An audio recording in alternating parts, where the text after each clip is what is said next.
You feel this nervousness on the phone there? Sir, I've been trying to make an urgent phone call up there. Well, I don't think it's something I want to do on an overseas phone. You gotta make some phone calls. Hang up the phone. Prank caller. Prank caller. Ladies and gentlemen, welcome once again to Packernet After Dark. This is the call-in show, the Packernet Podcast Network. If you'd like to call in, if you'd like to participate in the show, please feel free to do so. The phone number here is 608-501-0718. New callers go directly to the front of the line, and it's good to be back. It's great to be back. I didn't take a break. You did. This is your fault. Make sure you get your calls in, or we may have another week without Packernet After Dark, and nobody wants that in this world. So if you're on your way to work, you got something on your mind, questions, comments, concerns, get them in. Otherwise, let's get started with, push the right buttons, bing, bang, boom, Bruce or Batman, I'm not sure. On behalf of all Packernet After Dark contributors, we need some Chris from Alabama. What's going on, bro? You okay? Wellness check, bro. Are you doing okay? Gotta check in, man. Yeah, I may have screwed us on a couple different things. I shooed away Chris from Alabama to go start his own show, so his rants will probably be somewhere else. The soundboard, I think, probably scared away a good handful of people. And then some people who will remain nameless decided to turn it into a political podcast. So I understand that some of this is on me, but, Chris from Alabama, please come back. At least once in a while. We miss you. Hey, what's going on? So, Modified Fighter, how y'all doing? What's up, dude? Just listen to the pod while I'm dropping off hold on, GPS is talking. All right. Thank you for letting me know where to go. I appreciate it. Anyway, I'm dropping off a kidney at a hospital. Oh, all right. Working the part-time when I ain't at the fire station. But I just saw every once in a while I check Indeed just to see if there's anything interesting, and they have those jobs, and I'm like, I wonder if they would hire me, because I think it pays kind of a lot, and you're just driving, I mean, obviously it's important cargo, but seems like a pretty decent job. I remember you were, I just forgot who called about the PFF pass blocking, run blocking, and he had got cut off. Yeah. But he didn't really say what the percentages were. And I remember you talking about it just like he did. And I always meant to tell you probably why they do that. I didn't look it up, but it just kind of makes sense.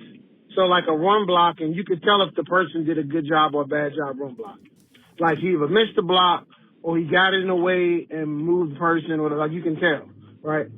Pass blocking is a little different. Like you could be a terrible pass blocker, but if you just like hold him for a second and the quarterback throw the ball off, would you count that as a win? Because you didn't get like laid on his back. Like if he got laid on his back or gave up a sack, yeah, that would be negative. But if he just, even if you're supposed to hold him, I guess a good pass block, how I would grade it, is you hold them off for 3 seconds. If you can hold them for 3 seconds, then you win. But GPS just talked. Why would I call him? Okay. I'm shut her up. Anyway, that sounds like I'm abusive person right there. Anyway, but GPS is not his wife's name. You can tell if a person is doing bad if they give up a sack real quick. Like that would be negative. But, how do they tell if they're doing somebody did a great job pass blocking? I guess other than true pass sets. And even then, it's like, will you hold it for 3 seconds? What do you do? That's how, but some people throw the ball in 2 seconds. So you didn't get a grade. So I just think that's probably why they weigh it. I wouldn't make it as dramatic as it seemed like they're doing it. I probably would make it like the run maybe would be like 60%. Right? And the pass to be like 40. But I'm assuming that's what it got to do, because if you had a terrible offensive line and the quarterback just threw the ball in 2 seconds and he didn't get sacked, then I really wouldn't want to count that as a W or a win. Like, that's probably why. I don't know if everybody ever thought about it that way. Anyway, I spent too much time arguing with my GPS. Also, if you wanted to do a blast from the past episodes recaps, you should just put it, like, behind Big Sal stuff. So just have Big Sal do his normal thing, and then at the end of that, throw a classic episode. You can have him in. Yeah, that's true. Could do that. Could definitely do that. And just to clarify, kind of like I did with the last one, when we talked about this, I'm not necessarily saying that they're grading the pass block grades are coming in lower independently. I'm saying that they seem to think that and maybe this is what you're saying too, and I'm not understanding, but like even if they give somebody a really high pass blocking grade and a really low run blocking grade, they don't split it down the middle. They seem to weight the run blocking heavier than the pass blocking, and I don't understand that so much. I'm probably just misunderstanding something in general. I don't know, but that just seems to be the way that it seems to me. And again, I haven't really looked into. I probably should, or just reach out to somebody and figure out what's going on. Try to find examples of that. Whatever. Omar Part 2. It was going on with my firefighter calling back because I had got cut off. I didn't want to make sure you heard me about the classic episodes. Yeah. I would probably put them behind Big Sal. So the episodes won't be as short so it'll be as longer. That's actually saying the same thing.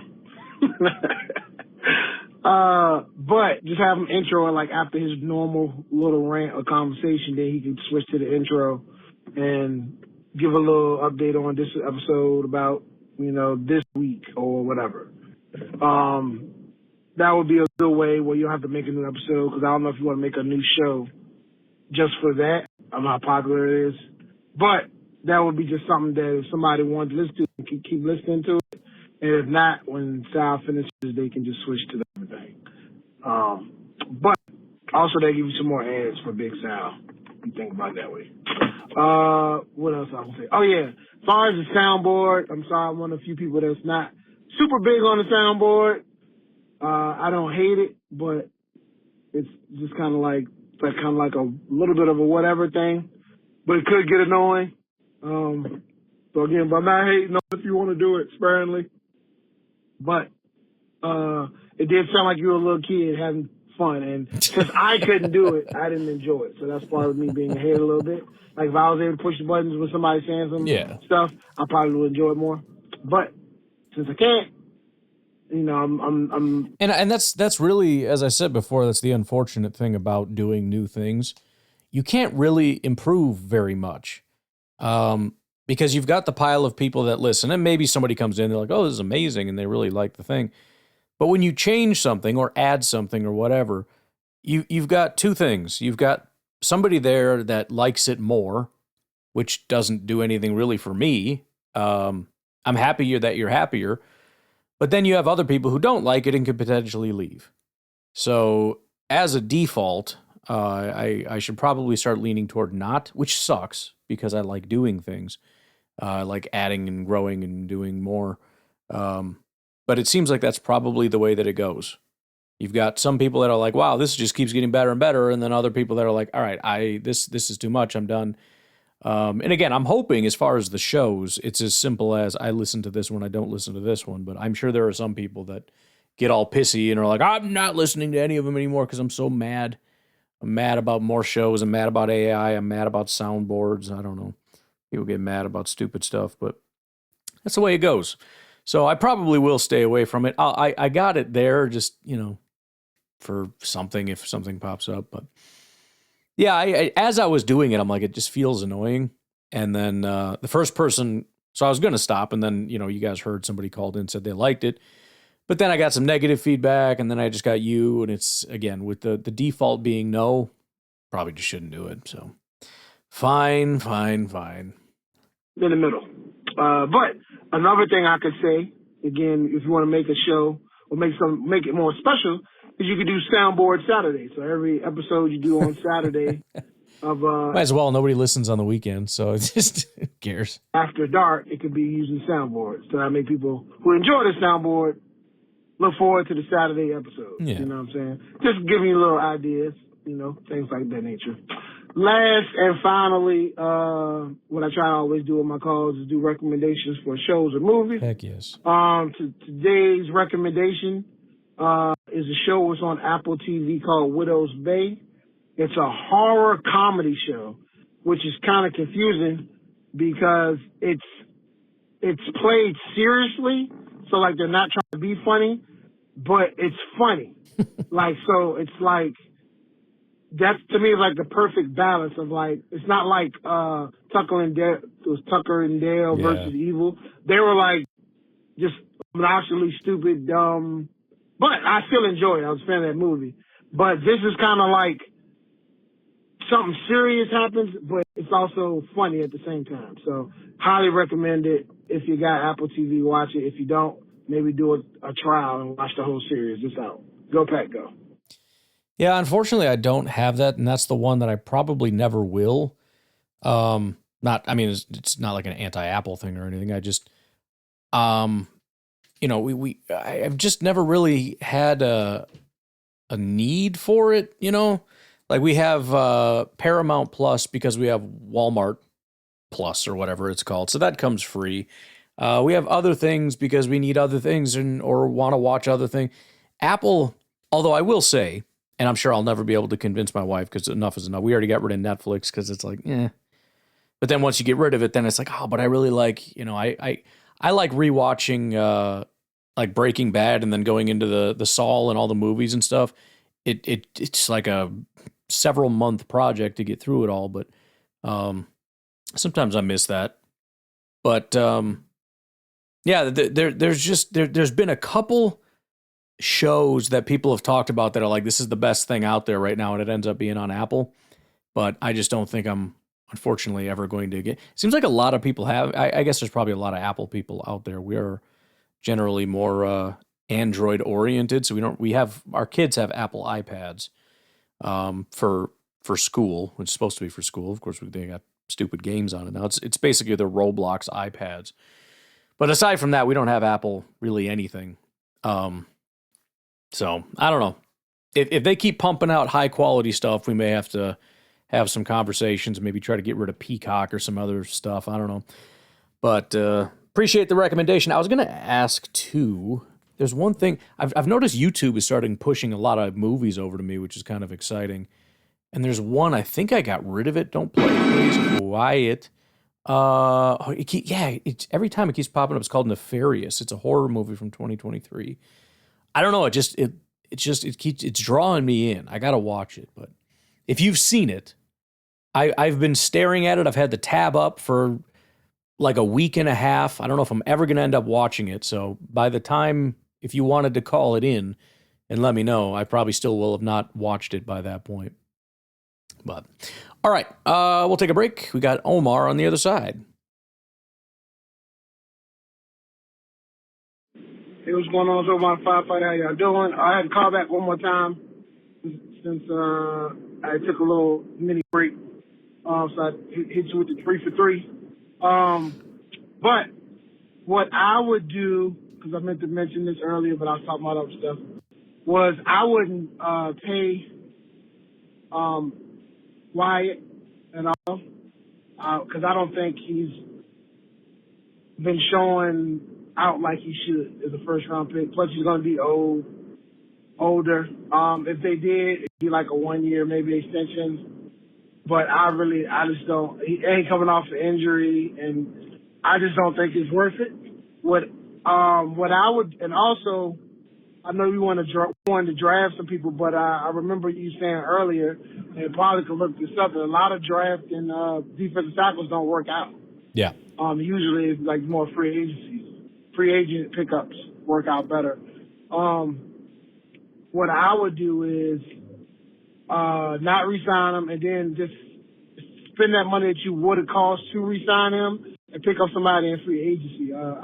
My homeboy from California, he had mentioned some names, and that's literally what I would do. It's funny, that's what I did in Madden. Like, I just let him walk, and I just signed, like, some mid-tier free agent that was just better than him, or that would do specifically what I need. If you got somebody pass rush, find the best pass rusher one that could fit our scheme. If that ends up being him, if he's the best one, all right, well then we'll offer him a contract. But I want to see what everybody else is going to make it first, you know.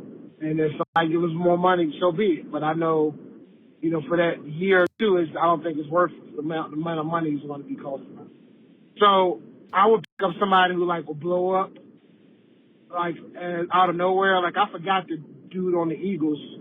Like he wasn't a starter and then he filled in and then he got a big contract or got picked up. Like there was a couple guys when they won the Super Bowl that year.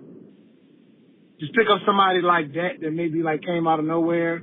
I remember somebody else did that, I think, for Baltimore. And they got paid and they went somewhere else. Like he was like, that's what I would do. Somebody you already know play the position and then, you know, you ain't got to worry about rookie aspect. I know the rookie saved you some money, but I would rather spend the money on somebody that does what we need that won't be injured, you know. Lastly, I don't think I'm going to get it out before the call ends, is definitely would draft a running back, but I wouldn't cut Jacobs. He makes something out of nothing, so I would keep him, let him play out his contract. Go back up. Yeah, I mean, I'm not at the point of wanting to get rid of Wyatt, but I could understand wanting to maybe not pay him and wait a year. It is kind of a high risk, high reward sort of strategy because if he does have a really good year, let's say he's healthy and is a dominant pass rushing interior guy, we got to pay a lot of guys next year too. So we're going to have to pay Wyatt. He's going to break the freaking bank if he ends up being a top interior pass rusher. He's going to get a massive payday. And then you've got like the Bullard, Evan Williams, that crew is going to be sitting there with their hands out saying, it's my turn. I want my payday, and they're going to get paid. So the only benefit to paying them, and it wouldn't be a benefit to you because you don't, I don't know if you want to even give him a chance, but the benefit to paying him this year is that you're going to end up paying him less. He's coming off an injury, whatever.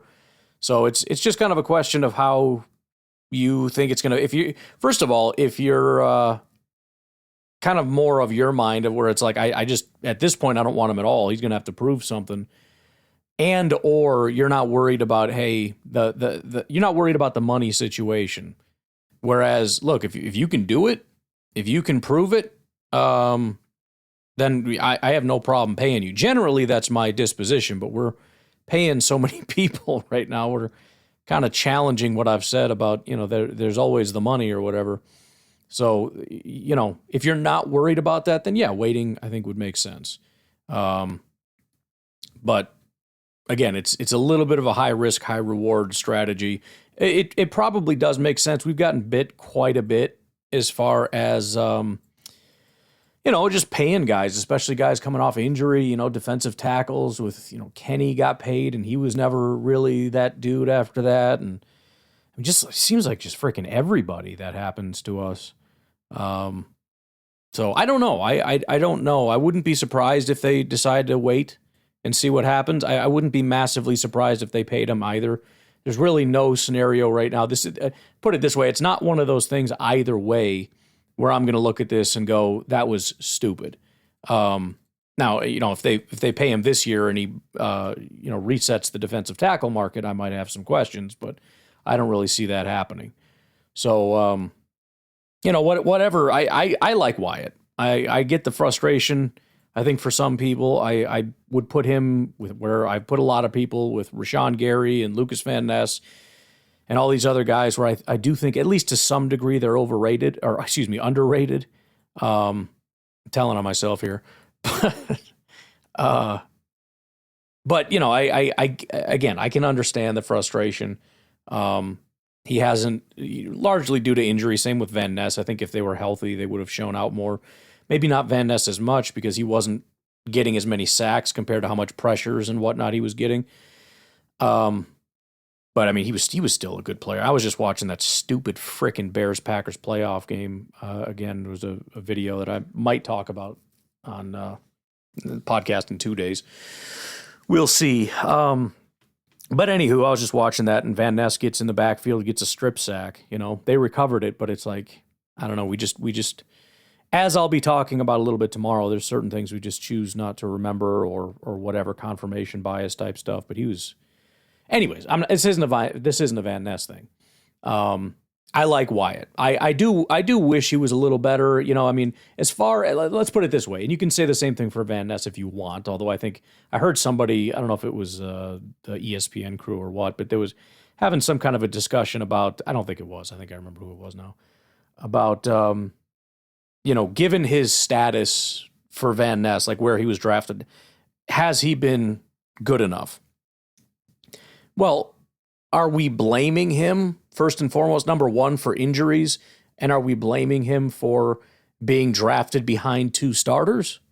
For a large portion of his, there were at times where he ended up being the number one, but the low snap counts. In other words, are we saying per snap, or are we saying just overall production?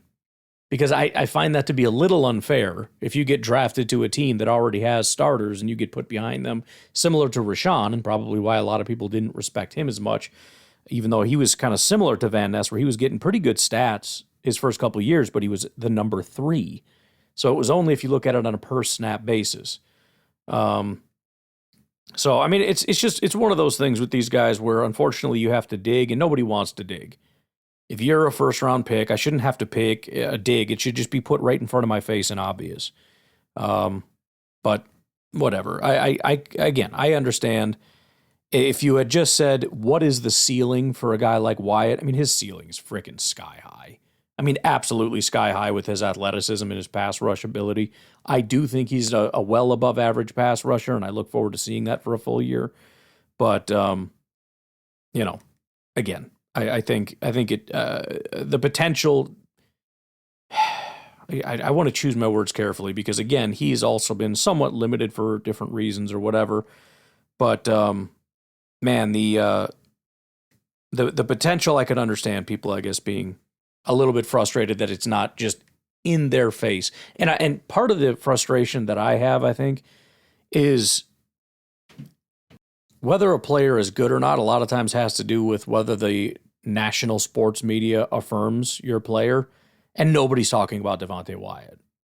They're just not. He just hasn't emerged as one of those big names, and the only way you're going to emerge as a big name is if you get a bunch of sacks, which is stupid. It's a stupid freaking game, but that's, I guess, the game we play. But again, I am definitely much more in the pro Wyatt camp. All right, let's do one more before the break. We've got 4 calls left. Andy from Kansas, what's going on? Hi, Ryan. This is Andy back in Kansas between 2 Wisconsin trips this summer. Just catching up on the podcast during the dead part of the off season here. But you've been keeping it Appreciate interesting. You hanging out. Thank you very much. The Myers-Briggs personality stuff I thought was really cool. Thanks for the deep dive. Sure. I think I fit in the same category as you. And when it's funny, I've mentioned that it's like a very small percentage of people fit into those types of categories. I'm guessing the people that listen to this podcast are a little bit higher, or at least somewhat similar in that regard. Also, I appreciate, that's several people have mentioned, I don't know if it was on here or messages or what, but they appreciate that. Which is good because, again, it's very different. And it's not the normal sports talk. It is very deep off-season type of crap. If you're new here, this is not how the regular season goes. We're not talking about that kind of stuff usually ever. I guess if it comes up, whatever. But, plus, the other thing is this is deep off-season, but it's also like deep off-season number 8 for me. So finding new things can be finding new things to be sort of a revelation for me. It's exciting, but it's also it can be a little out there. So I'm glad that some people enjoyed that. And again, I think it was good for me. The one tomorrow, by the way, is kind of similar. It's definitely more stats and football oriented than just straight personality stuff. But I guess you could almost call it a part 2 to that. Accidentally, it wasn't my intention to get there. I do think it's a very good episode. I would encourage you to listen to it. I was very happy with it, but I think part of the benefit is that it, first of all, calms me down a little bit because I get so upset because I just, when I think we all kind of do this a little bit where we look at the world through our own lens and then we look at everybody else as though they're looking through that lens. And so everybody just seems crazy. Like, what the heck why are you doing that? Well, because they're just weird, dude. They're not like you. They have a different brain that works differently. So I think that helps to calm me down when I see craziness on social media from my lens to just be like, oh, you're one of those freaking weird people. Okay, great. Have a good day. And even tomorrow, kind of with the sentiment of maybe it's a little unfair to be calling everybody stupid all the time. That's just my demeanor and whatnot. As you all know, you've been listening for a while. I don't really mean it. I just throw insults around sometimes. We're just having fun. But it's untrue ultimately. So that's also part of the reason why throwing stupid around in certain situations. Some situations is perfectly acceptable, but not all the time. So, anywho, I appreciate you commenting on that. You were talking about, the differences between some of the NTs and whatever those other weird people are, the emotional bar guys, whatever you're talking about.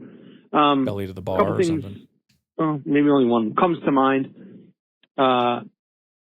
After Aaron Rodgers' last playoff game a few years ago, the 49ers, where it was really cold and there was the special teams problems, and get to the end of that game, and a lot of people who just want to, be mad about everything after a playoff loss, said about Aaron Rodgers, you can't play as bad as Aaron Rodgers played and expect to win playoff games. Yep. And I remember hearing that right after the game and immediately thinking, that doesn't make any sense at all, because the opposing quarterback, in this case, Jimmy Garoppolo, played worse than Aaron Rodgers in the same game, and he won.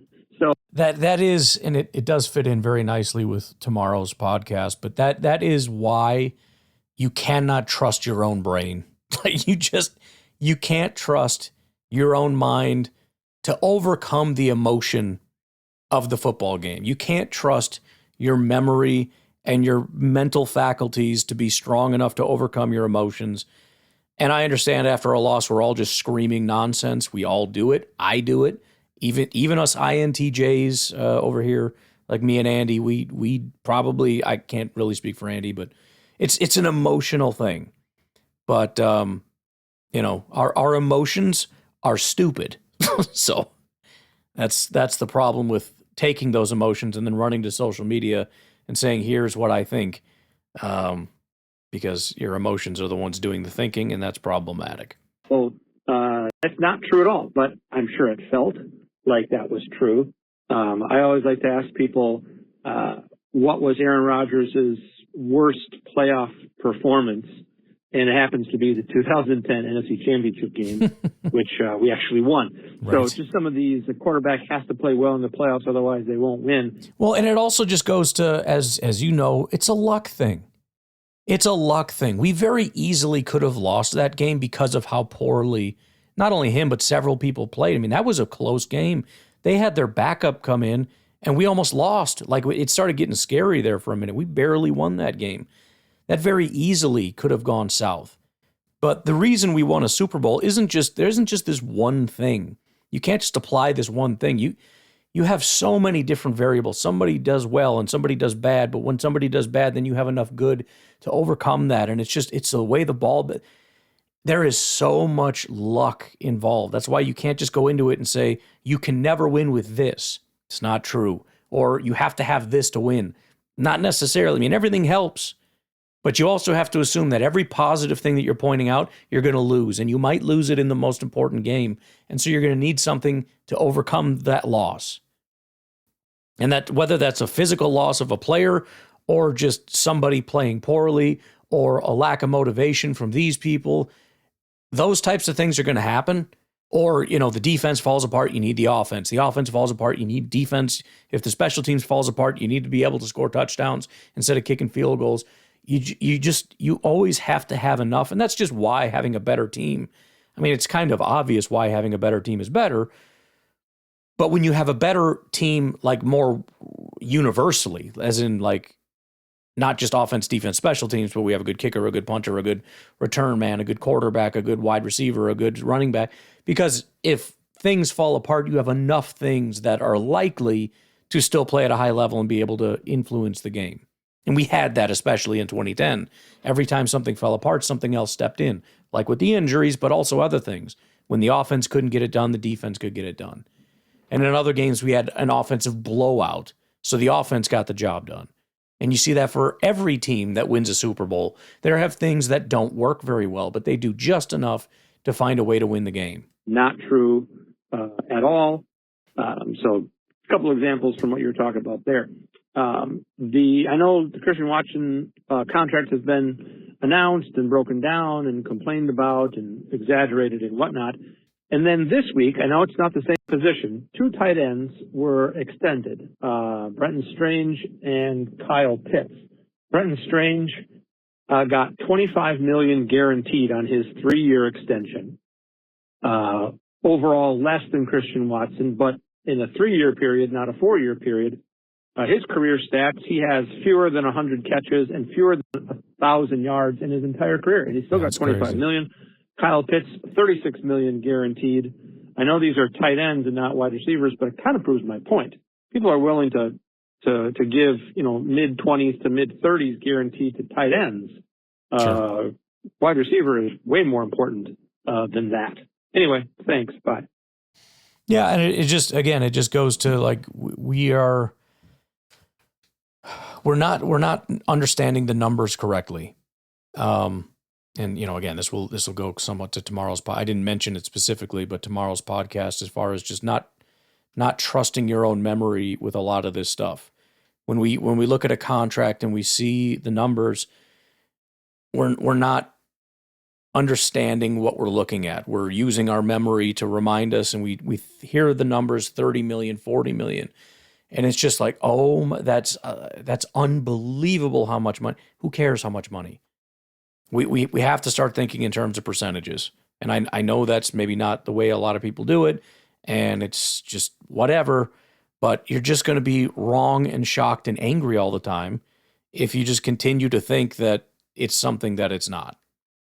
So, it's just a slow down thing. Don't overreact. That's the problem. Everybody wants to overreact. Everybody wants to just jump to, like, oh, I can't believe you did that. That's crazy. And just whatever our first instinct is on that thing is what we go with. Rather than taking our time, nice and easy, don't overreact. Let's get the numbers. Let's find out the details. Let's figure out the guarantees. And then most importantly, once we find out what the real numbers are, why don't we try to remember that it's 2026 and not 2021? And understand in context how much money this actually is. And until we do that, we should not be panicking. We'll take a break. We'll be right back.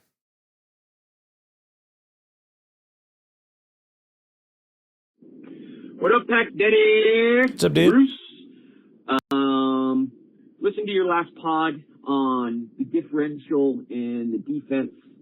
And I'm glad you didn't look at the offensive side of this stuff, because it was just, my brain was turning that way, and I was hoping I could add to the conversation as opposed to just repeating what you said. But the other side of it that I was thinking about when you talk about the Packers and Jordan Love pushing the ball down the field, or, for example, players having, or teams being behind and having to kind of just chuck the ball a little bit more, I went ahead and looked at like the best and worst NFL offenses in terms of explosive plays as well, right? Which in this case, most people define it as,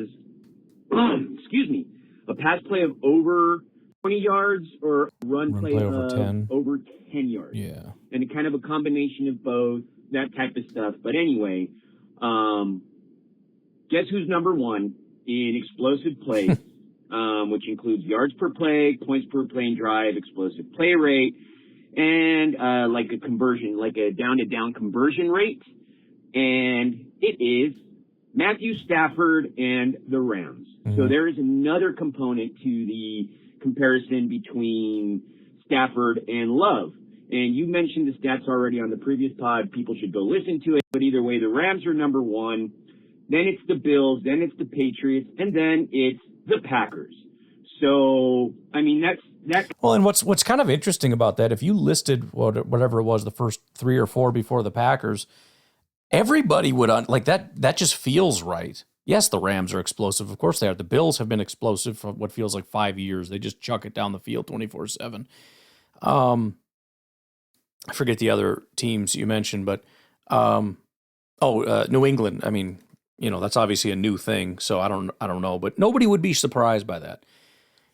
I have a feeling as soon as somebody were to read that, as soon as somebody would get to the Packers, everybody would be like, the Packers? What are you talking about? That's I don't know, but that's my assumption. And that includes Packer fans. And it's just, again, it goes to this whole perception thing that's so weird. Everybody is just wrong about the Packers, including Packer fans. Jordan Love is inaccurate. Jordan Love is not clutch. The Packers are too conservative. Like, what are these? These are opposite of what's true. I mean, the accuracy thing I could at least understand, because prior to this entire year where Jordan was extremely accurate, that apparently everybody missed this entire year, prior to that was a critique. And if you missed that, like if you're a national guy, okay, I could understand. It's hard to keep up on thousands of players across seasons. I mean, Jordan's obviously a pretty important one, but whatever. I'll give you some grace on that. But I just I don't know why the perception of the Packers is just so wrong for everybody, and especially Packer fans. And I will continue with this theory. You can tell how I get stuck on stuff sometimes. This theory that I think Packer fans make it worse. I think, I don't know who exactly starts it, the chicken or the egg thing. I don't exactly know. But there are these weird things that happen where there's narratives and Packer fans latch onto it and they continue to blow these things up.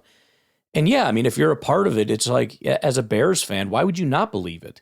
Even Packer fans believe it. If you're a freaking Raiders fan, I mean, what are Packer fans telling you? So, I mean, we are, I think, a big part of the problem in perpetuating a lot of fake nonsense. And I don't like it. I don't. I think it's a freaking problem.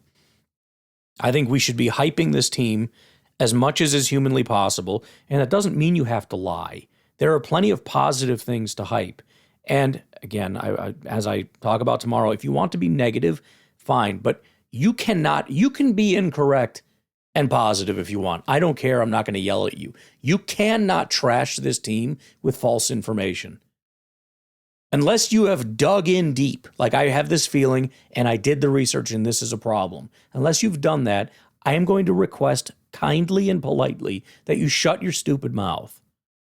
Just a request. Do whatever you want. But shame on you if you are trashing this team and you don't know what you're talking about. Don't do that. I mean, again, why? We're all confused and we're all sitting here going, I mean, even as more negative fans, sometimes when we sit back, we look and say, why is everybody doubting us so much? Even people that have some doubts are like, I mean, that's a little crazy, Like, I don't like Matt LaFleur, but why are you hating on Jordan Love kind of thing, Because of us, dude. It's because of us. I mean, I don't think it's a coincidence that everybody loves the Bears every year. You know why? Because Bears fans are psychotically delusional. And they promote themselves like crazy. And they will fight you to the death. I mean, granted, Packer fans are pretty well known for, engagement if you attack their team. But there's certain topics that even Packer fans will come to your defense on. And so those are the ones that people will latch onto. Those are the ones that will continue to grow and freaking metastasize and just become a horrible, evil, terrible thing. And we got to stop doing that. Okay? We got to knock that off. Bruce, sorry. Please continue. Kind of plays into it as well, right? If you're having more explosive plays and you're efficient at it, you're obviously, when you have the opportunity and your defense gives you the ball, which apparently we were 32nd, that was mind-blowing, by the way, man, that our defense I was shocked, but I didn't realize. So when Mr. Numberman brought that up, I knew it was a variable, so I just glanced at it. I just went and glanced at it, and I couldn't believe that in both categories, we were 32nd, which, by the way, I think this is going to be a topic because on that whole thing with our quote-unquote collapse in against Chicago, I don't want to give it away. But if you think about it, I think there is a particular person that is being entirely let off the hook on the disaster that was last year. And we're not talking enough about that. I'll leave it at that. Get people off the field, and we see it. Couldn't stop the run, blah, blah, blah. But that tiny difference from 1 to 5 is another thing that has to deal with that, right? And then secondly, and hopefully I can get to it before the time runs out, but the other thing that I saw was win percentage of various explosive play differentials, which means, if you had 20 passes, 10 runs, if you had one explosive play, one only, the win percentage was 56%. If you have 10 plus plays like that, that translated to 91 wins or 94% win percentage. So there's SB Nation has a link on do they matter or do they not. It is a 40% difference or 38% difference between explosive plays and winning and not having explosive plays. And that makes sense, right? Anyway, I'm at 3 minutes. Wanted to add my 2 cents. Bye. Yeah, I mean, the data on explosive plays is open and shut. I mean, there's no question, and there's a reason why teams hunt for it. The position that I have consistently put out there, and I'm trying to think the best way to articulate it, but I guess the best thing I could say about that issue is that, first of all, we don't know sort of chicken or the egg, right?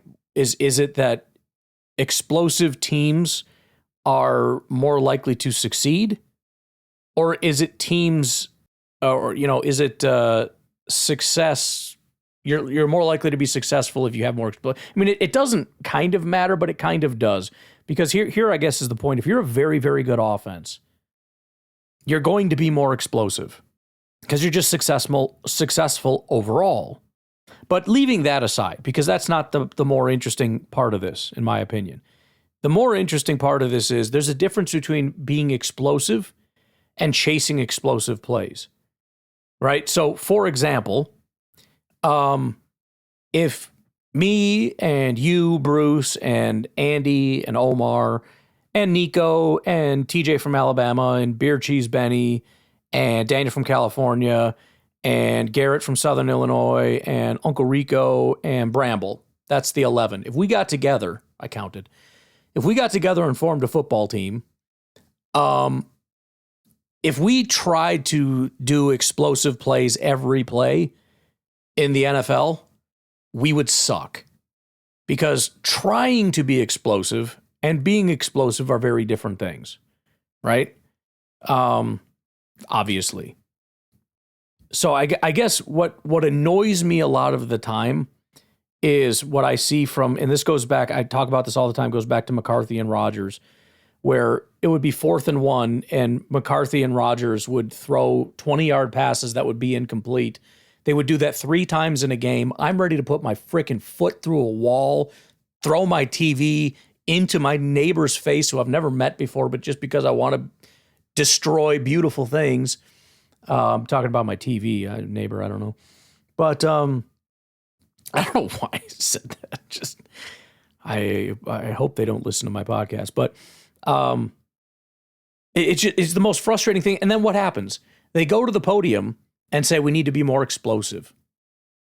What they're saying is, we want this thing desperately. And we kept attacking it. And it was because they kept attacking it that they failed. So, in other words, I'm sitting here saying, stop trying to be so explosive. And other people look at that and they go, stupid, that's how you win. No, but listen to me. Sometimes trying to be explosive is not great, because when you try to be explosive and you fail, that's not a good play, that's a bad play. So, it ends up being a thing that you need to realize that in order to win, or I shouldn't even say that, the odds of you winning with no explosives are low. It's kind of like with turnovers, right? And it kind of works with turnovers too, because if you're diving at balls every single time, you know what you're not doing? You're not making tackles. And then if you don't make that tackle, that guy runs for a touchdown instead of a 6-yard gain. That's similar to what we're talking about here. I understand that interceptions are important, but you're attacking and trying to get interceptions every single play is what's causing us to lose. So you need to be intelligent about it, I guess. We can't just be ripping her down the field. Now, that's kind of beside the point because I honestly don't even remember the point. But yes, as far as by the end of what you were talking about, explosive plays are, there's a correlation between that and winning, but that doesn't mean just launch it down the field all the time.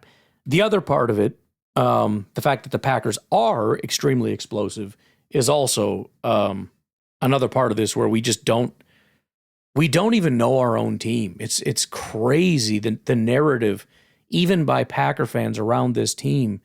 And one of the big ones we're going to talk about tomorrow, one of the biggest narratives surrounding this team and around Matt LaFleur, probably the biggest critique of Matt LaFleur, turns out is completely fake, completely wrong, and it just ticked me off when I saw the data.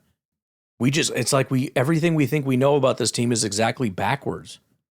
I don't know how we got to this point. Ryan, bad tweet, Batman. What's up, dude? This is an oldie but goodie. Okay. But still, 18 hours ago, White Cunningham states Justin Fields, top 10 Chicago Bear all time. I don't care what anybody has to say. I don't care what the data reveals. Sounds familiar. I know what I saw and what I felt with Justin Fields in Chicago. It felt like Michael Vick. It felt like Randall Cunningham. It felt like Steve Young. It felt like Roger Staubach. Lovey and Ditka would have cherished him. It felt like Justin Fields was on the brink of what the Eagles offense got out of Hurts. But Ryan Poles and the Chicago Bears failed him with a good offensive line or good coaches. We have unequivocal evidence that Justin Fields was not the problem in Chicago in the 2024 season proved it. The problem was coaching and offensive line. Thus, I wear my Justin Fields jersey with pride. His heart and relentless effort in Chicago forever be remembered. Chicago is in good hands right now, but we will never see another Bears QB, the heart of Walter Payton in Chicago, ever again. Fast forward to 2026. Insert Caleb Williams. Morons! I appreciate you sacrificing your voice and your throat for us, Batman. I like the beginning of that where it's I don't care what anybody says, because that kind of is like the culture. I remember when that started with on Twitter, it was don't at me. Essentially what you're saying is I really want to, and this goes to the whole belly up to the bar culture thing. I really, really, really want to say this, and I don't want to have a discussion about it. I don't want to learn anything. I don't want you to critique me. I don't want you to look it up. I don't want to get into a discussion with you. I want to just say this. I want to throw this in your face. I want to be angry and I want to be emotional and I want to say this, but I'm closing my eyes and my ears to any rebuttals. I don't care. I don't want to hear it.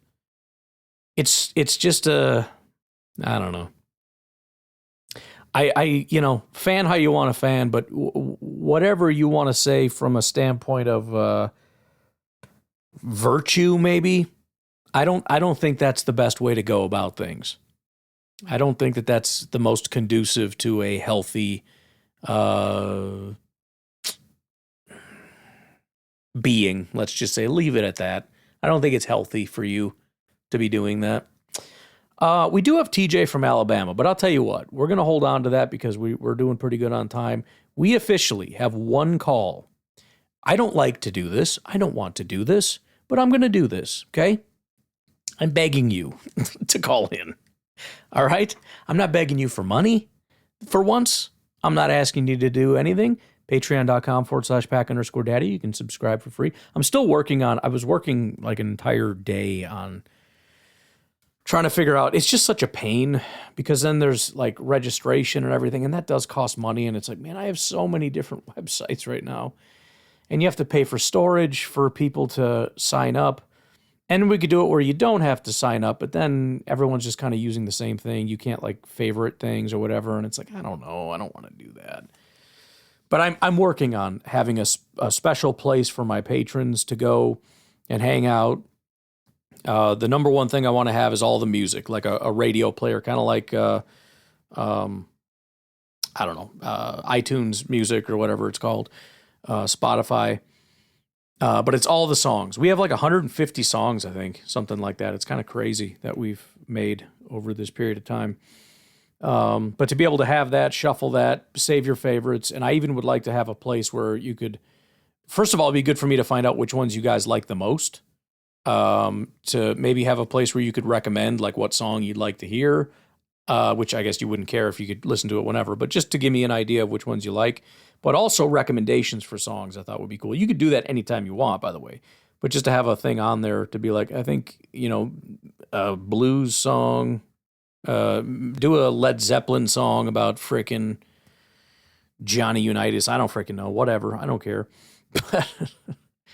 But that would be a number one that I'd like to work on. That's my only issue. It doesn't take long to make these things. It's just a complication of, do I want to do a whole sign-up thing? Because plus, I know you guys don't. It wouldn't necessarily be a sign-up. It would just be you'd have to log in with your email is all it really is. Because I already have your email through Patreon. So that would be the only thing the only hurdle that I have right now. I don't know. I want to give back to the patrons. And I feel like that would be an easy way to do it. I'm just freaking stuck. So, anywho. Again, I'm begging you, get your calls in. Talk to you tomorrow. Have a good one. Bye-bye.